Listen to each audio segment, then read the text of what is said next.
¿Y si una noche, en cuestión de minutos, 5 niños desaparecieran sin dejar un solo rastro, ni siquiera un hueso? Eso fue exactamente lo que ocurrió en la víspera de Navidad de 1945, en un pequeño pueblo de Virginia Occidental. Un incendio consumió la casa de la familia Soder, pero cuando las llamas se apagaron, lo más inquietante no fue la destrucción, sino lo que no estaba ahí. No había cuerpos, no había restos, no había pruebas de que esos 5 niños hubieran muerto en el fuego. Y desde esa noche, la misma pregunta ha perseguido a la familia durante décadas. ¿Murieron realmente? ¿O alguien se los llevó? Si te gustan los misterios reales sin explicación, este canal es para ti. La familia Soder vivía en Fayetteville, una tranquila localidad estadounidense, donde todos se conocían. George y Jenny tenían 10 hijos, aunque uno de ellos estaba lejos, sirviendo en el ejército. Aquella noche de Navidad, 9 de los niños estaban en casa, emocionados por los regalos y las celebraciones. El ambiente era cálido, alegre, completamente normal como cualquier otra familia esperando la mañana de Navidad. Pero poco después de la medianoche, todo cambió. A las 12:30 de la madrugada, el teléfono sonó.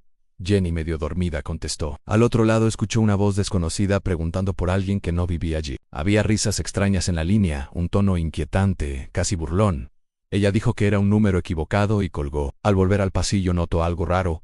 Las luces seguían encendidas, las cortinas estaban abiertas y la puerta principal estaba sin seguro. Pensó que los niños habían olvidado cerrar todo antes de dormir. Era Navidad, estaban emocionados. No le dio más importancia, cerró la puerta y regresó a la cama. Minutos después, un sonido la despertó. Algo había golpeado el techo, como un objeto pesado que cayó y rodó. Luego, silencio. Intentó volver a dormir, pero entonces lo olió a humo. En cuestión de segundos, la casa comenzó a llenarse de fuego y humo negro. George y Jenny despertaron a toda prisa. Lograron salir con 4 de sus hijos, pero 5 de ellos seguían arriba, atrapados en las habitaciones del segundo piso. Intentaron subir por las escaleras, pero el calor era insoportable. Las llamas bloqueaban el paso y no había forma de llegar a ellos. George corrió hacia el teléfono para llamar a los bomberos, pero la línea estaba muerta. Desesperado, salió a buscar la escalera que siempre mantenía apoyada junto a la casa. No estaba. Corrió al garage para sacar uno de sus camiones y acercarlo a la ventana del segundo piso, pero el motor no arrancó. Intentó con el otro camión, tampoco funcionó. Ambos vehículos, que habían funcionado perfectamente el día anterior, ahora estaban inútiles. Sin escaleras, sin camiones, sin teléfono, no había forma de salvar a los niños. La familia solo pudo mirar cómo la casa ardía hasta convertirse en cenizas. Pero lo más extraño vino después. Los bomberos tardaron 7 horas en llegar. 7 horas para recorrer apenas unos kilómetros. Cuando finalmente llegaron, el incendio ya había terminado, y la casa era solo un montón de escombros humeantes. Los equipos de rescate buscaron entre las cenizas esperando encontrar los restos de los 5 niños, pero no encontraron nada, ni huesos, ni cráneos, ni dientes, nada. Las autoridades dijeron que el fuego había sido tan intenso que los cuerpos se habían incinerado por completo, y el caso se cerró rápidamente como un accidente causado por un fallo eléctrico. Pero George y Jenny no estaban convencidos. Algo no cuadraba. Primero, el incendio comenzó mientras las luces de la casa aún funcionaban. Si hubiera sido un cortocircuito, la electricidad se habría cortado inmediatamente. Segundo, la escalera había desaparecido. Tercero, los camiones dejaron de funcionar al mismo tiempo. Cuarto, el teléfono había sido cortado. Meses después, un técnico descubrió que el cable telefónico no se había quemado. Había sido cortado deliberadamente. Eso significaba una cosa: alguien había estado allí esa noche. Entonces comenzaron a surgir más detalles inquietantes. Un hombre recordó haber visto a alguien arrojando lo que describió como bolas de fuego hacia la casa durante el incendio. En el terreno, la familia encontró un objeto metálico extraño. Un hijo que había servido en el ejército lo reconoció de inmediato. Era una granada incendiaria. Eso explicaba el golpe en el techo y explicaba cómo empezó el fuego. Pero lo más perturbador de todo era otra pregunta: si los niños murieron en el incendio, ¿dónde estaban los huesos? Jenny hizo un experimento. Intentó quemar huesos de animales en su cocina, a temperaturas lo más altas posibles. Los huesos no se desintegraron. Un empleado de un crematorio le dijo algo aún más inquietante. Incluso en cremaciones profesionales, los huesos no se convierten en ceniza completa. Siempre queda algo. Entonces, ¿por qué no había nada en la casa? Esa pregunta cambió todo. Para los padres, el incendio ya no era una tragedia accidental. Era una distracción, una cortina de humo. Y la posibilidad más aterradora comenzó a tomar forma. Quizás el fuego no fue el crimen, sino la tapadera de uno mucho peor. A partir de ese momento, George y Jenny empezaron a recordar cosas extrañas que habían ocurrido meses antes del incendio. Detalles que en su momento parecían insignificantes, pero que ahora adquirían un significado mucho más oscuro. Y cuanto más recordaban, más parecía que alguien había estado observando su casa, mucho antes de que las llamas comenzaran.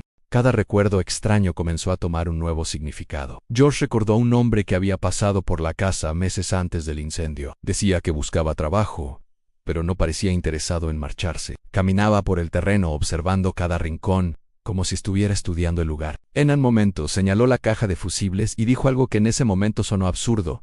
Eso va a causar un incendio algún día. George lo ignoró, porque el sistema eléctrico había sido revisado y aprobado por la compañía de energía. Pero después del incendio, esas palabras empezaron a sonar como una advertencia o una amenaza. Jenny también tenía su propio recuerdo inquietante. Un día, mientras los niños regresaban de la escuela, vio un auto desconocido estacionado cerca de la casa. Dentro había un hombre observando fijamente a los niños como si los estuviera contando, estudiando, memorizando sus rostros. Cuando los niños entraron a la casa, el auto se marchó. En ese momento Jenny sintió un escalofrío, pero lo dejó pasar. Ahora, después del incendio, ese recuerdo se transformó en una sospecha aterradora. Tal vez alguien había estado vigilando a sus hijos, y había algo más en George. Era un inmigrante italiano y un hombre de carácter fuerte. No tenía miedo de expresar sus opiniones, y durante la Segunda Guerra Mundial se había convertido en un crítico abierto de Mussolini. Eso le había ganado enemigos dentro de la comunidad italiana del pueblo. Uno de ellos, un antiguo socio de negocios, llegó a gritarle durante una discusión: «Tu casa va a arder y tus hijos van a morir por lo que has dicho». En ese momento George pensó que era solo una amenaza vacía, producto de la rabia. Pero después del incendio esas palabras parecían una profecía. Mientras la familia intentaba procesar todo esto, comenzaron a aparecer testimonios extraños. Una mujer que trabajaba en un restaurante a kilómetros de distancia aseguró haber visto a los niños la mañana después del incendio. Dijo que estaban acompañados por adultos que no hablaban inglés. Otra mujer, en un hotel, aseguró que 4 de los niños se habían registrado con un grupo de hombres italianos pocos días después del incendio. Según ella, los adultos se mostraban hostiles y no permitían que nadie hablara con los niños. Estas historias llenaron a los padres de esperanza, pero también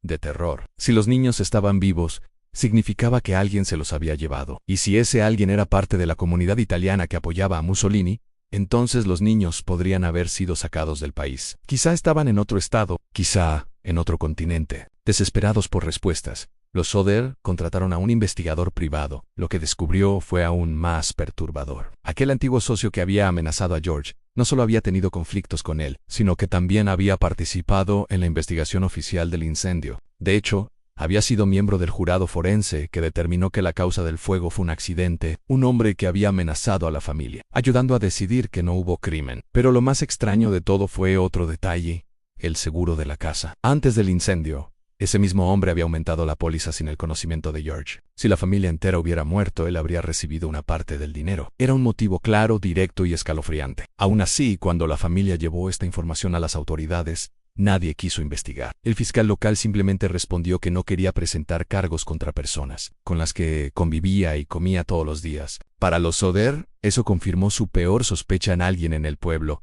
Estaba protegiendo a los responsables. Los años pasaron, pero la familia nunca dejó de buscar. Colocaron un enorme cartel en la carretera con los rostros de los 5 niños y una pregunta simple, pero desgarradora: ¿cuál fue su destino? ¿Secuestrados? ¿Asesinados? ¿O siguen vivos? Ofrecían una recompensa a quien pudiera dar información real. Durante décadas, recibieron cartas y llamadas de todo el país. Personas que aseguraban haber visto a uno de los niños en otro estado. Otros decían haber reconocido sus rostros en diferentes ciudades.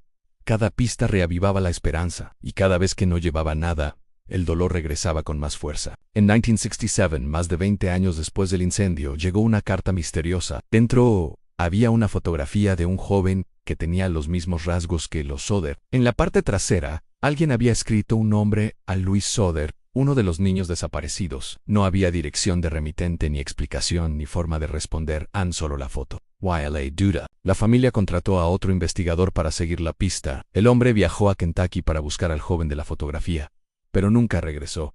Desapareció sin dejar rastro, y con él desapareció también la última pista concreta del caso. Con el paso de los años, George y Jenny envejecieron sin obtener respuestas. Nunca dejaron de creer que sus hijos podían estar vivos en algún lugar. Nunca retiraron el cartel de la carretera. Nunca dejaron de preguntar, y murieron sin saber la verdad. Hasta el día de hoy, El misterio de los niños Soder sigue sin resolverse. Algunos creen que murieron en el incendio o que las llamas fueron lo suficientemente intensas para destruir los cuerpos. Otros están convencidos de que el fuego fue solo una distracción y que los niños fueron secuestrados como parte de una venganza o una conspiración que jamás salió a la luz. Pero hay algo que nadie ha podido explicar. Ni una sola pieza de hueso fue encontrada, ni un diente, ni un fragmento, nada. 5 niños desaparecieron en medio de las llamas, y el mundo nunca volvió a saber de ellos. Porque a veces, el misterio no es lo que se ve, es lo que falta, a lo que no aparece, lo que no tiene explicación. O en este caso, lo más aterrador no fue el incendio, sino la posibilidad de que los niños nunca estuvieron allí cuando la casa se convirtió en cenizas. Si te gustan los misterios reales, los enigmas sin resolver y las historias que desafían toda lógica, suscríbete al canal y deja tu like, porque todavía hay muchos casos como este, esperando a que alguien descubra la verdad.